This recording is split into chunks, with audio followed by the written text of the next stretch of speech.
I'm Scott. I'm Brian. We're Schwartz on Sports. We're here to discuss the Browns post-draft. And if you're a Browns fan, as I'm sure you are if you're watching this, you're probably not too thrilled right about now. No, I was pretty upset, and all these trades they made were just freak-out moments because I think they wanted people. They didn't know what to do after they were taken, and they traded. That's what I think happened. Yeah, if you don't know, I mean, we'll go through the draft pick by pick, but if you don't know, the Browns executed a trade with the Pittsburgh Steelers. Yes, the hated rival Steelers. The first trade that the Browns organization has made with the Steelers since 1968. And Banner says he likes trading with rivals. It weakens them.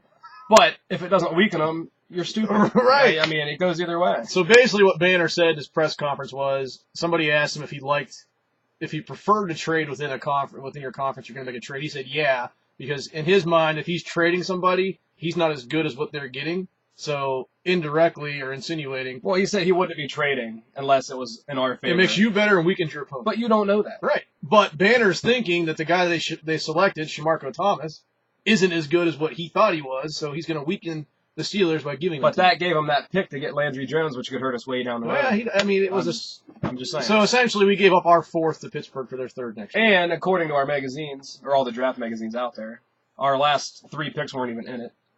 So from the point where Nazem got picked in front of us, he says it didn't. I think it did. I did too. All the way from there, we traded out, and then we took a guy coming off an Achilles tear, which was completely stupid. And then we took some fat guy that sold marijuana. And then we took big old Whitey. Then we took a big old Whitey who's not too bad. I mean, he's good. He's actually he's in the good magazines. But the four in a row, the trade, Jenkins or Slaughter and I don't even remember his name, Brian or something. So if you don't know what happened and you're kind of freaked watching out. this we're going to give you an encapsulation of what happened. So we're going to start with, as you know, we had the number 6th overall pick. We took Barkevious Mingo. Their favorite outside linebacker. Yeah, for once, I think this is probably the first time since the Browns came back that I'm aware of. We took the best available player instead of filling a need. Because if you wanted to fill a need, you would have taken D. Milner. Yeah. But they took the best available player. And or traded down. I'm under the impression of what Mayock says, and I mean, to get to a certain point from a talent perspective as a team, that's when you start taking best available because you don't really have a need to fill. But Mayock made a point watching the draft where he said, if you always fill for need and you don't go for best available player, you're always weakening your overall team personnel. Well, and the thing with Mingo, we did need him. We needed one more outside. It wasn't our biggest need, but it was a need. And I think because I like the way Banner went about that and took the best available player. Yeah, me too. I was happy that we didn't take Gino there. Yeah. So if you want to go a little bit and talk a little bit about the specifics of what Barkevious brings. All right. Well, he's 6'4", 240 normally. He said during the Browns year he's probably going to try to run at about 250. Then he'll take it off after the year. But he had 40 tackles this year, about 9 tackles for loss, 5 sacks, and he led the team with 12 quarterback hurries. So. Yeah, and that's a talented team. If you watch LSU or you're into college football at all, you've obviously heard of Barkevious in the last couple of years. He came on pretty strong. Last year's stats weren't as good as the year before, but he was facing more double teams. All right, it was a way that, and he explained it pretty well in his press conference, where he said the way that Les Miles wanted him to play defense and have their defensive ends play, it was their scheme. They didn't really want them to rush as much as they wanted to contain the quarterbacks because they faced Johnny Manziel and all these other. They faced all the read options, right? So they just wanted to. So he wanted to kind of step back and kind of put a gate around or a fence around the quarterback instead of go after him. Actually, they wouldn't go anywhere. So if anybody out there says, "Well, his stats weren't as good as they were in 2011," well, that's because it was for a reason. Whether he made the tackle or not, he was always in the backfield. The kid's got a nose for the ball. And then that brings us to our round 2 pick, which we did not have because we spent last year on Josh Gordon, which I think would have been a top 3 wide receiver off the board this year anyway. Maybe. And he, of course, everyone knows he runs at 6'3", 225. He's a big boy. He's a big dude. And he had 50 receptions for 800 yards and 5 touchdowns, and he wasn't even in our training camp long. So essentially, our second-round pick this year already has a year of experience, so you're already 1 year ahead on that. Well, basically, I like to look at it. We got him in the second round. Right. It would have been a first. Right. So. But rather than coming as a rookie, you've already got him for a year, and he knows what he's doing. So you're up there. And that brings us to our round 3 pick. Leon McFadden, very solid corner, very physical, and great ball skills and instincts. And he doesn't miss tackles. He's a little guy. Some people are saying he's probably going to be more suited to the slot, but looking at his tape, we think that he's going to be able to start. Yeah, he'll be just fine on the outside. He's just as big as Hayden. The guy's got one of, if not the best back pedal in the draft. So he's 5'10", 195, so it's not like he's got some strength. Yeah, he's not like he's 5'7", like me. I mean, he's a little bit bigger. He had 61 tackles, 3 picks, He returned 2 of those for touchdowns. Yep. And he had 12 passes defended, which led the league, or their league. So then we drop down to our 4th round pick, which we already went over. We traded it to Pittsburgh and robbed them. We got their 3rd next year for our late 4th this year. So as a Browns fan, it's kind of going about this the way that him and I look at it. Every year, and I think most fans out there are saying, you live for the draft. You're a draft junkie. You love to watch the draft. Yep. So you're watching the draft the whole way through. You're anticipating the Browns to pick. They trade. Huge letdown. Then you find out they trade with the Steelers. Bigger letdown. So not only are you let down, you're now pissed off. So we're trying to figure out what the hell's going on, and find out we get the Pittsburgh Steelers 3rd round pick next year. But then you're thinking the worst the Steelers are going to do is 8-8 probably. Yeah. So it's going to be a mid to lower round 3rd round pick. So you really only moved up a couple rounds. It'll be 15 to 20 in there. Banner's thinking is the draft next year is going to be deeper. It's a lot deeper. So you're going to have a much better caliber player at 3 next year than you did. And that's why we made this next move. With Indy in round 5, we made them give up their 4th for our 5th, which I don't know how he did it, but whatever. He did it 2 times in a row. Banner's ripping people off. They wanted to make people, if they wanted their people, he ripped them off. So that brings us to finally we pick again after about 3 hours in the draft. We're sitting here waiting. We get to the 6th round, and we're banking on it. There's a bunch of good corners left on the board. There's Bakari Rambo. There's some good safeties left on the board. And who do the Browns take?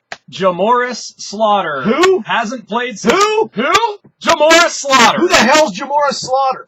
Nobody knows because he didn't play this year. Oh my God. He played 2 games, had 8 tackles, and when he was playing Michigan State, he tore his Achilles.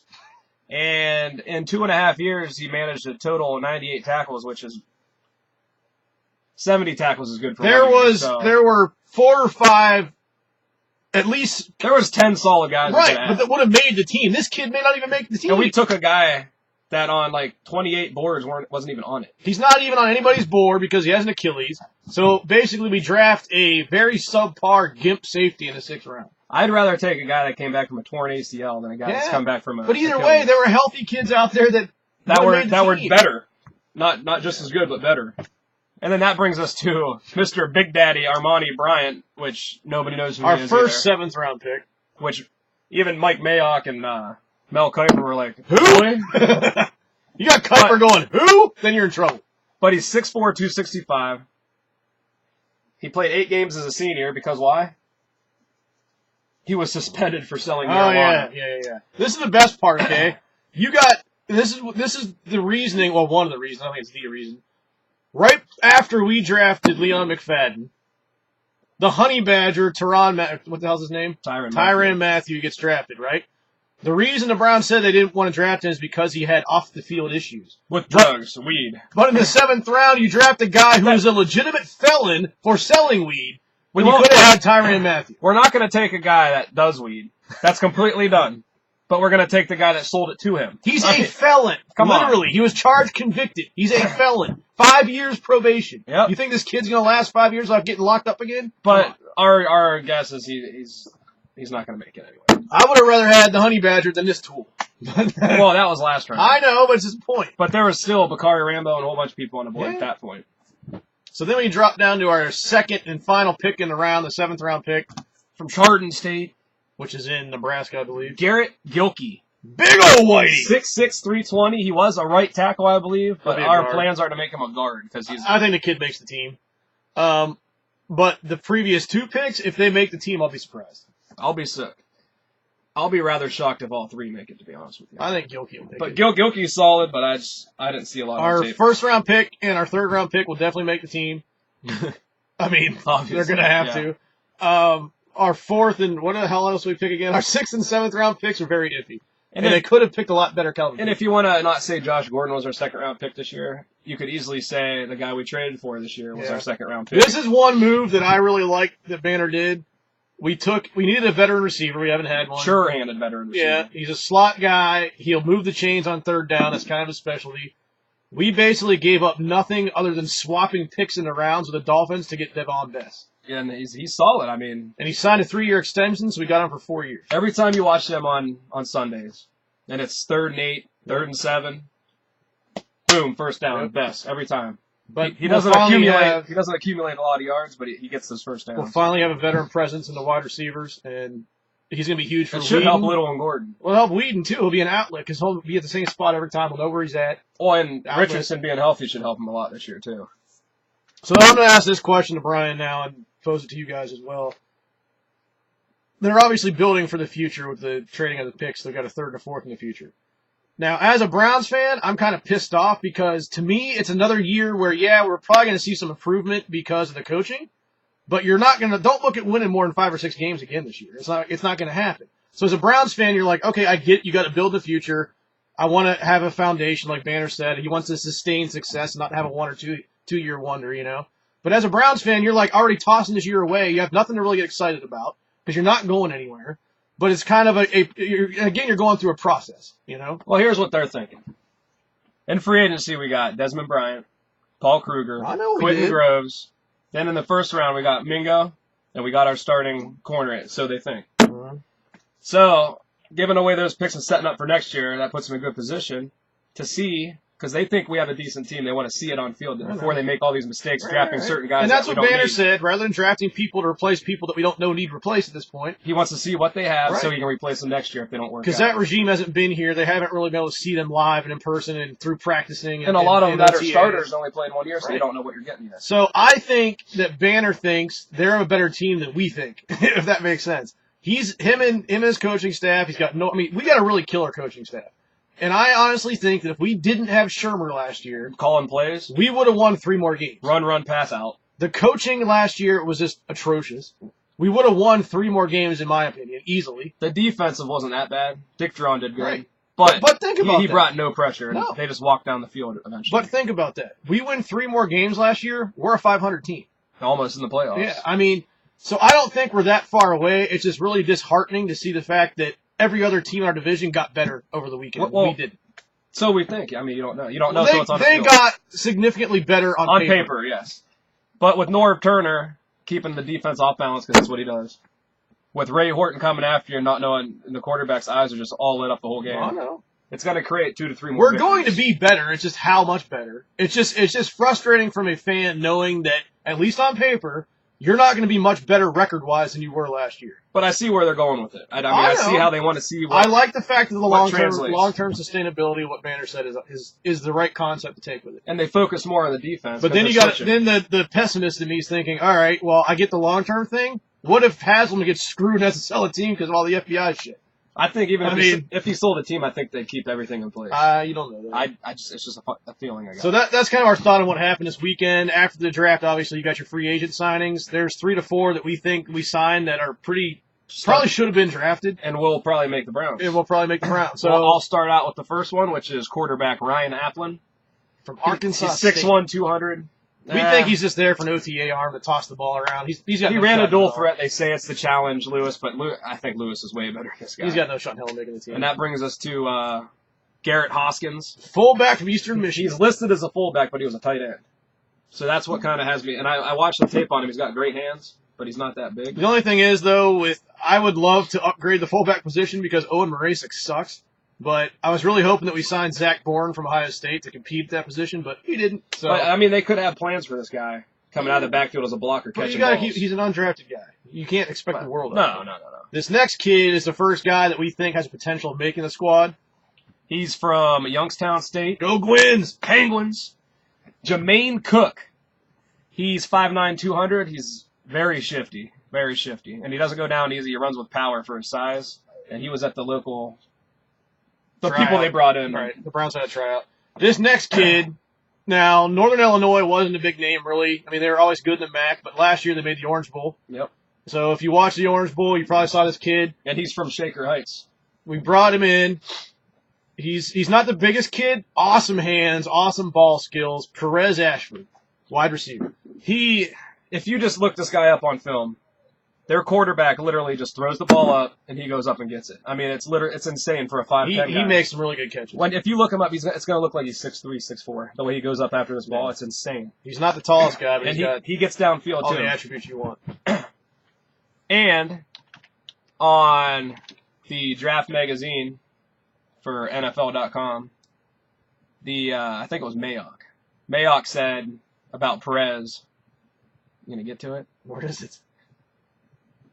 He said, I doubt he's going to get drafted, but his skills are more promising than half the receivers who are going to get picked.